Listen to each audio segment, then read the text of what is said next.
Buen día. Soy el profesor Tofaletti. Voy a preparar esta clase para los alumnos de primer año de Físico-Química que no pueda acceder a teoría de errores. Supongamos tener un elemento cualquiera del que necesitamos saber su medida. Por ejemplo, una tabla, el largo de una mesa, el ancho de una habitación, o bien un segmento cualquiera dibujado en el pizarrón por el profesor. Imaginamos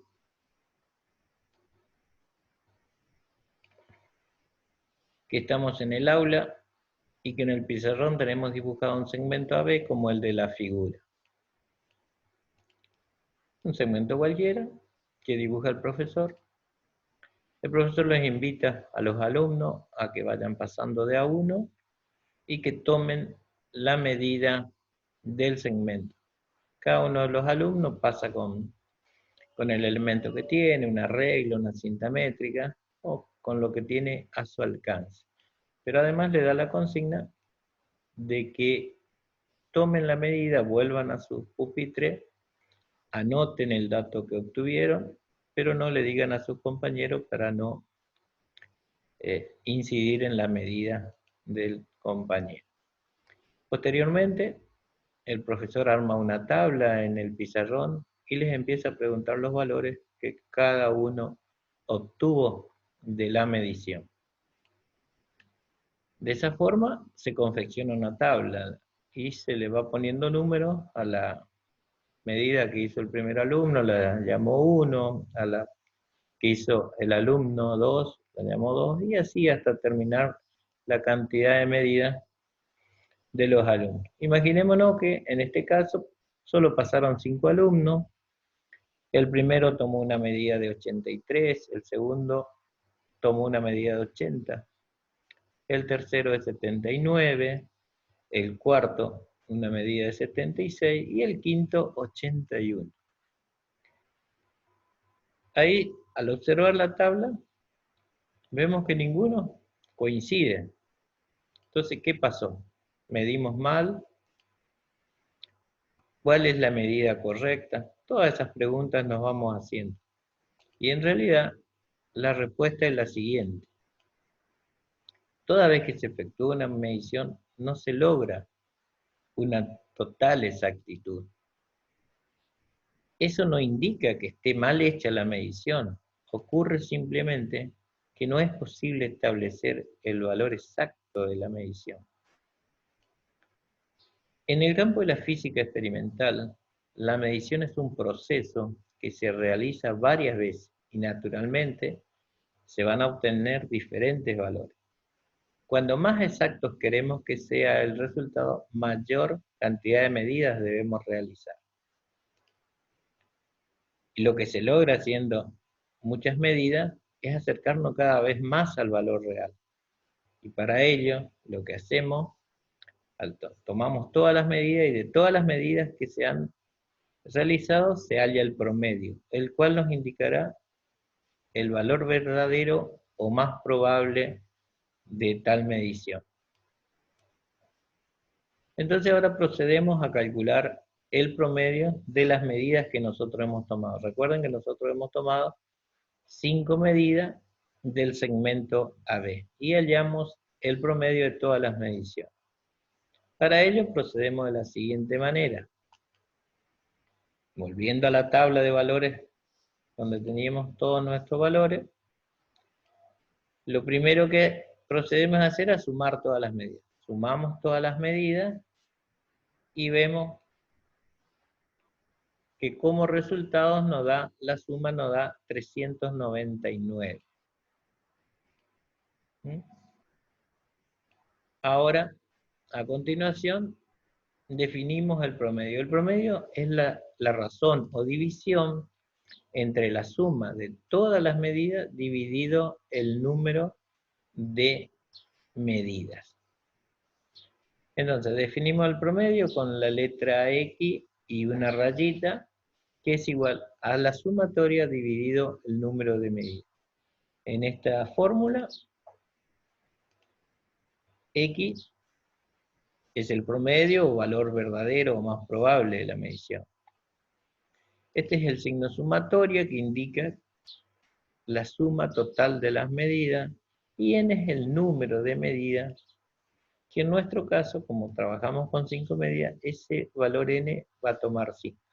Si fueran 7 medidas, ese valor sería 7, en el caso de que sean 10, ese valor tomaría 10. ¿Mm? Reemplazando los valores, obtenemos el promedio. ¿Mm? Ponemos la fórmula y vemos. La sumatoria habíamos dicho que era 399, 5 eran la cantidad de medidas, hacemos la división. 399 dividido 5 nos da 79,80. Hay que recordar ese número, que ese es el promedio. ¿Mm? Si analizamos el valor de 79,80 que hemos hallado como promedio y que lo consideramos en este caso como valor verdadero o más probable de todas las medidas, este no coincide con ninguno de los valores que cada uno de los alumnos obtuvo. Fíjense que el 79,80 no tenemos en ningún lado, tenemos 83, tenemos 80, 79, 76, 81. ¿Mm?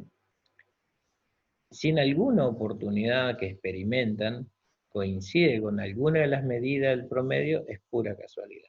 Generalmente no se da. Siguiendo con nuestro ejemplo, vemos que en todas las medidas se han cometido errores. Esto es que se deben a múltiples causas. Dentro de la clasificación de los errores tenemos 3 grandes grupos. Errores sistemáticos. Estos son provocados por los instrumentos de medición. Siempre hay elementos más exactos que otros. Por ejemplo, tenemos una cinta métrica. Si medimos también con unas cintas de estas que usan las modistas, generalmente estas por ahí son un poco más flexibles, se estiran, y milímetros más, milímetros menos, también se van cometiendo errores. También podemos trabajar con escuadras, reglas, pero si el segmento es más largo que la regla, al ir moviendo de un lugar al otro, ya vamos cometiendo errores.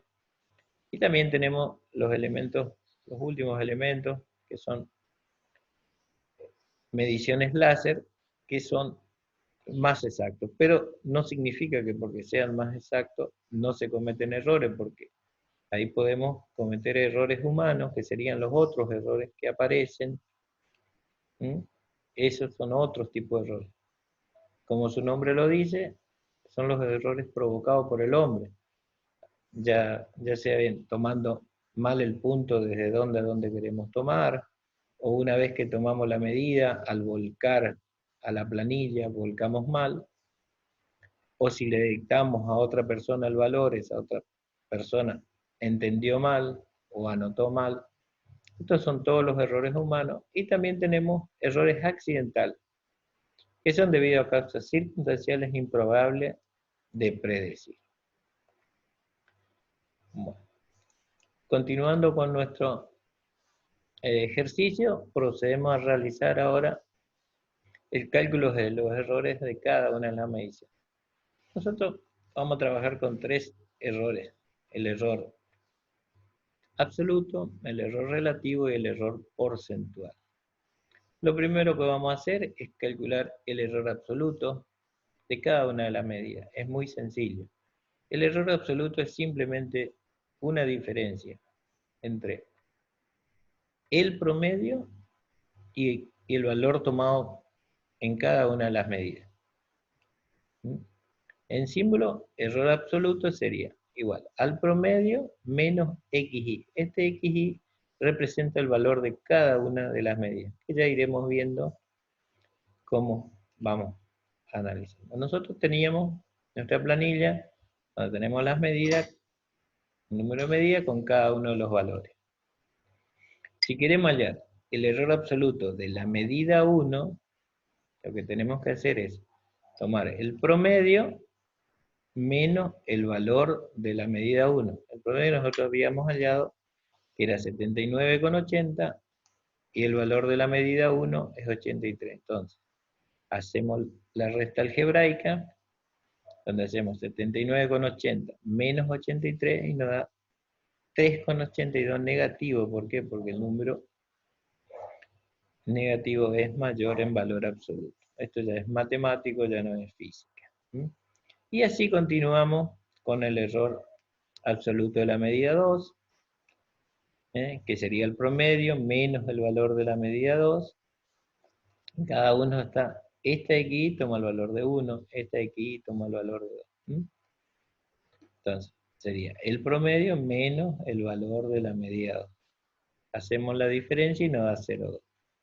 A continuación, hallamos el error absoluto de la medida 3, procedemos de la misma forma, el promedio menos el valor de la medida 3, y así continuamos hasta hallar el error absoluto de la medida 4 y el error absoluto de la medida 5. Y si nosotros sumamos todos los valores absolutos algebraicamente, vemos que el primero dio menos 3,2, el segundo menos 0,2, el tercero dio 0,80, el tercero 3,80 positivo y el último menos 1. Sumando todos esos valores absolutos, el resultado nos da 0. Siempre nos tiene que dar 0. Es una forma de comprobar nosotros si es que hicimos bien los cálculos. Si no nos da 0 la suma, necesariamente tenemos que volver a verificar los valores.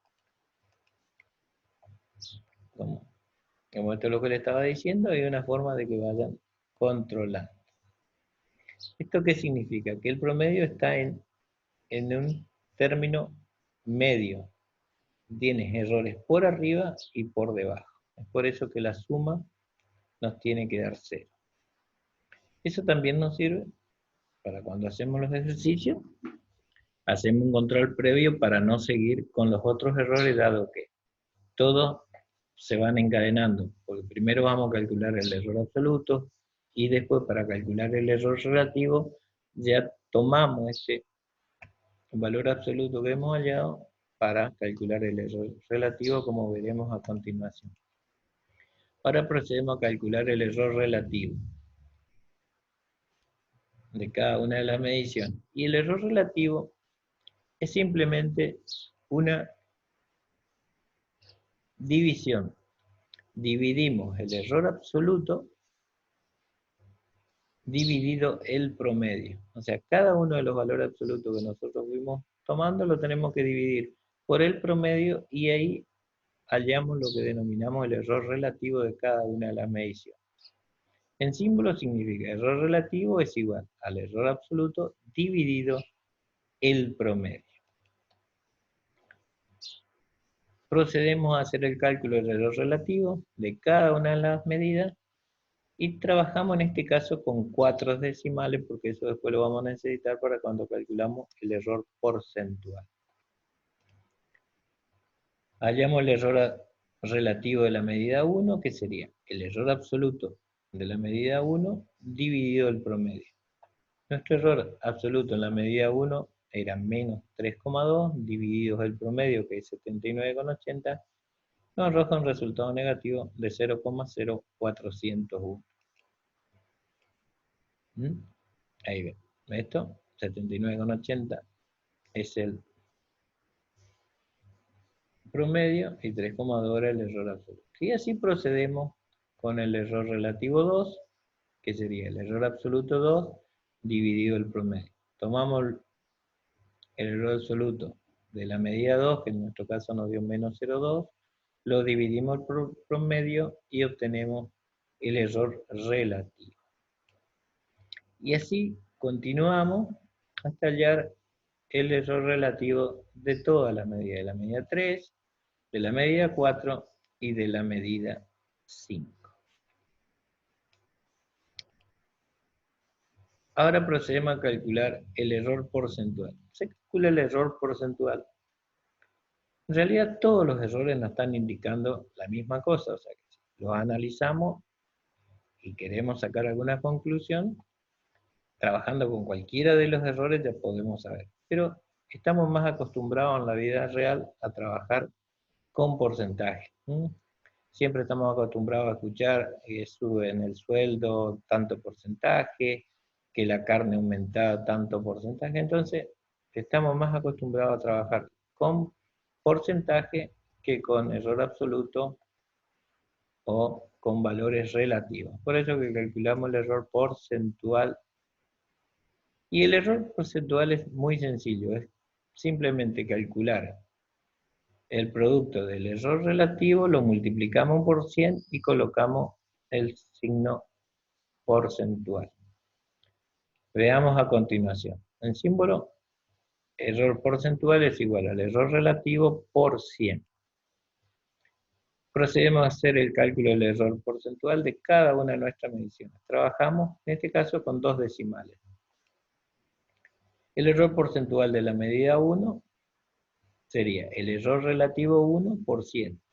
Nuestro error relativo era 0,0401. Por 100 nos está indicando que hay un 4,01% de error. En el caso de la medida 2, el error porcentual sería el error relativo 2 por 100. Tomamos el error relativo, lo multiplicamos por 100 y nos está indicando que tenemos un error de 0,25 por debajo. Como es negativo, está por debajo del promedio. Y en el caso de ser positivo sería por arriba.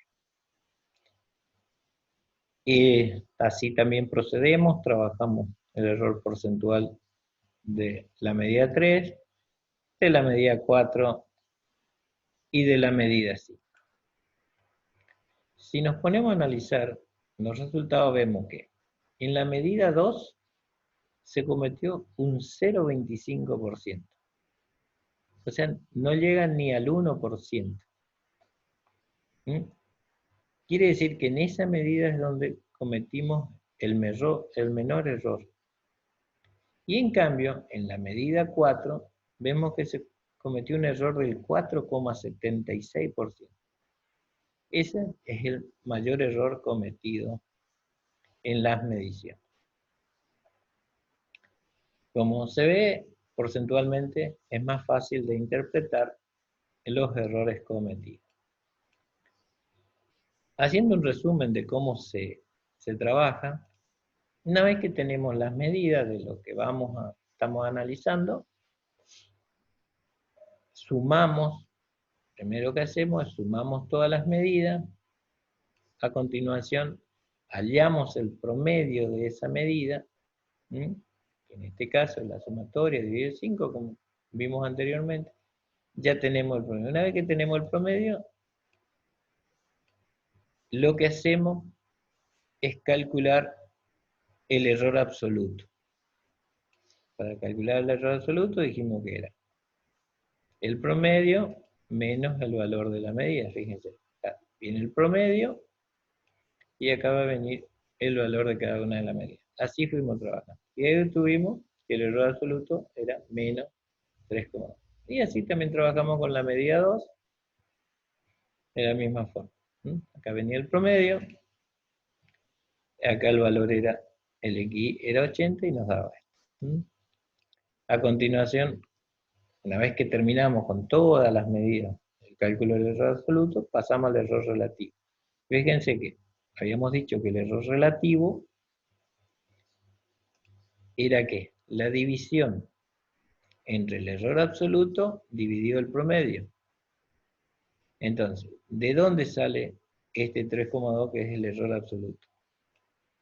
Sale de acá, de donde nosotros obtuvimos nuestro error absoluto de la medida 1. Entonces viene acá. Y el 79,8, que es el promedio, ya lo tenemos ahí. Hacemos la división y vemos que ahí nos daba el error relativo.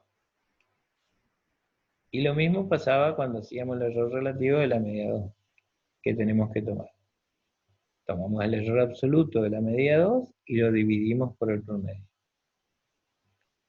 Una vez que seguimos trabajando de esta forma, terminamos con todos los errores relativos, todas las medidas, por último hallamos el error porcentual. Que el error porcentual dijimos que era simplemente multiplicar el error relativo por 100. Entonces, tomamos nuestro error relativo, lo multiplicamos por 100 y ya tenemos el porcentaje de error de la medida. Y así trabajamos también con la medida 2. Tomamos el error relativo de la 2, lo multiplicamos por 100 y tal. En este resumen solo vimos las dos primeras medidas, ¿no? Pero así se trabajan con todas las medidas, ya sea en este caso que tenemos 5, si tenemos 10. Bueno, espero haberle sido útil y cualquier cosa, como saben, voy a estar siempre a su disposición. Hasta la próxima clase.